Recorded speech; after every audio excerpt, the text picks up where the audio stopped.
Next question देखेंगे mirror का ही, बहुत अच्छा और बहुत प्यारा शानदार क्वेश्चन है।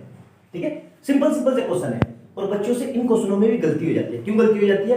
कभी यू का साइन गलत रख देते हैं, कभी वी का साइन गलत रख देते हैं, कभी एफ का साइन गलत रख देते हैं, कभी कैलकुलेशन मिस्टेक हो जाती है। एक एक स्टेप समझेंगे अच्छे से, कोई गलती नहीं होगी। और चैलेंज है मेरा, अगर पूरी वीडियो आपने देख ली तो आपको उनके मिरर के न्यूमेरिकल आपसे लाइफ में कभी भी गलत नहीं होगी। ठीक है, वीडियो को स्टार्ट करते हैं। क्या लिखा है? An object 4 centimetre in height is placed at 15 centimetre in front of a concave mirror of focal length 10 centimetre. ठीक है, ये कोई कॉनकेव मिरर है। ठीक है, और ये पोल है, ये फोकस है और यहां सेंटर ऑफ कर्वेचर है। ठीक है, फोकस से पोल की लेंथ दी हुई है हमें कितनी है? 10 सेंटीमीटर। ठीक है, और इन दोनों की दी हुई है ऑब्जेक्ट की, ऑब्जेक्ट मतलब कितने पे रख रहे हैं? 15 सेंटीमीटर। ठीक है, और ऑब्जेक्ट की हाइट कितनी दी हुई है? यहां कहीं दी हुई है, ये हाइट दी हुई है 4 सेंटीमीटर। ठीक है, ठीक है, यहां तक ये ऐसे। ठीक है, तो हमें क्या क्या दिख गया यहां से? हमें दिख गया सर u है हमारा कितना? u है 15 सेंटीमीटर। ठीक है, और h1 कितना है हमारा? हाइट ऑफ ऑब्जेक्ट कितनी है? 4 सेंटीमीटर। ठीक है, और हमारा f कितना है सर? f है 10 सेंटीमीटर। ठीक है, हमें क्या निकालना है? हमें v निकालना है और h2 निकालना है। पहले ये डाटा लिख लिया करो, क्यों? डाटा लिख लोगे तो काफी हद तक आपको समझ में आ जाएगा कि कैसे करना है। ठीक है, ध्यान से देखना। अब हमारा फार्मूला क्या होता है? 1/v equal plus 1/u equal to 1/f।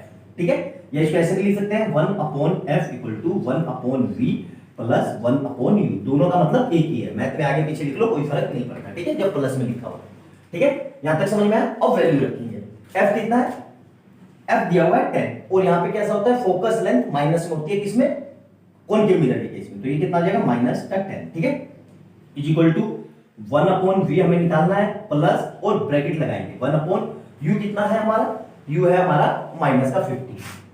ठीक है, और ब्रैकेट 1, तो ये कितना हो जाएगा? माइनस का 1/10 इज इक्वल टू 1/v और प्लस माइनस 1/50। यहां तक कोई दिक्कत नहीं सर? कोई दिक्कत नहीं है। ठीक है, अब इस पूरे को साइन के साथ उठा के यहां लाएंगे तो क्या हो जाएगा? देखना ध्यान से।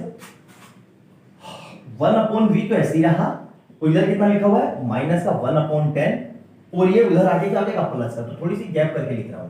क्यों लिख रहा हूं? अभी आपको समझ में आ जाएगा। ठीक है, कि मैंने ऐसा क्यों लिखा। ठीक है, ध्यान देना। अब देखो ध्यान से देखना, बहुत सिंपल सा है, कुछ है नहीं ऐसे। ठीक है, यहाँ पे 10 है, यहाँ 15 है, दोनों का एलसीएम कितना होता है? 30। 30 बनाने के लिए इसको क्या करेंगे? इंटू 3 से मल्टीप्लाई और इंटू 3 से डिवाइड। ठीक है, यहाँ पे भी क्या करेंगे? 15 को 30 बनाने के लिए 2 से डिवाइड और 2 से मल्टीप्लाई। क्यों कर रहे हैं हम ऐसा? अभी आपको समझ में आ जाएगा। ठीक है, देखना ध्यान से। तो ये कितना हो जाएगा? 1/v is equal to minus का 3/30, और इधर से कितना आ जाएगा? प्लस का 2/30। अब हमें पता है डिनोमिनेटर सेम हो तो न्यूमरेटर जैसे भी प्लस में या माइनस में लिखे हुए सीधे सीधे ऐड या सब्ट्रैक्ट हो जाते हैं। तो 1/v equal to -3 plus 2 upon में कितना आ जाएगा? 30। तो यहां से कितना आ जाएगा? माइनस का 1/30। इस पूरे को पलट लेंगे तो v कितना आ जाएगा? माइनस का 30 सेंटीमीटर। और हमें पता है कि v जब माइनस में आता है तो कैसा होता है? वो रियल इन्वर्टेड होता है, in front of the mirror होता है। ठीक है, क्लियर है अच्छे से? कोई दिक्कत यहां तक मेरे ख्याल से कोई समस्या नहीं होगी, अच्छे से सारे स्टेप समझ में आ गए होंगे। अब हमें क्या निकालना है? ध्यान से देखो, अब हमें निकालना है h2। अब हमें फार्मूला पता है, क्या फार्मूला होता है? m equal to h2 upon h1। ठीक है, और m क्या होता है? m equal to minus bracket के अंदर v अपॉन u। ठीक है, अब इन दोनों को बराबर लिख देंगे तो क्या हो जाएगा? h2 upon h1 equal to minus का v अपॉन u। कोई दिक्कत यहां तक? कोई दिक्कत नहीं है। h2 कितना है हमें निकालना है सर। ठीक है, h1 कितना है? 4 सेंटीमीटर। ठीक है, और जब भी इन फ्रंट हो वो h2 h1 हमेशा उनके मिरर के केस में प्लस का साइन होता है, तो इसलिए प्लस के साइन, प्लस का 4, और प्लस नॉर्मली दिखाते नहीं इसलिए 4 लिख दिया। ठीक है, और माइनस कैसे आया? ब्रैकेट लगा के। v कितना है? v आया माइनस का 30, और हमारे पास u कितना आया? u आया माइनस का 15। साइन के साथ रखते हैं। ठीक है, तो देखो इससे ये कट गया और इससे ये कट गया, 15 2 जा, तो यहां से कितना आ गया मेरे पास? h2 upon 4 equal to minus का 2। अब ये 4 कहां जाएगा? इधर जाएगा, तो अल्टीमेट मेरा h2 कितना आ गया? h2 इक्वल टू -2 × 4 मतलब कितना आ गया, सो डेट माइनस का 8 सेंटीमीटर। आया समझ में? क्लियर है? 2017 में आ रखा है 3 नंबर का न्यूमेरिकल। बताओ क्या था इसमें, कुछ मुश्किल था? आराम से समझ में आया ना?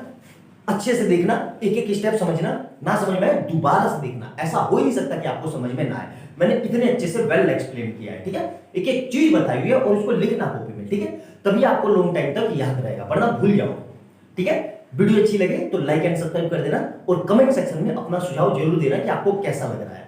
इससे पहले मैं कॉनकेव, कॉन्वेक्स मिरर के और रिफ्लेक्शन के अब तक 10-10 न्यूमेरिकल करा चुका हूं। बेस्ट न्यूमेरिकल है, प्रीवियस ईयर से है, उसी में से ही आएगा बोर्ड में, मेरी गारंटी है।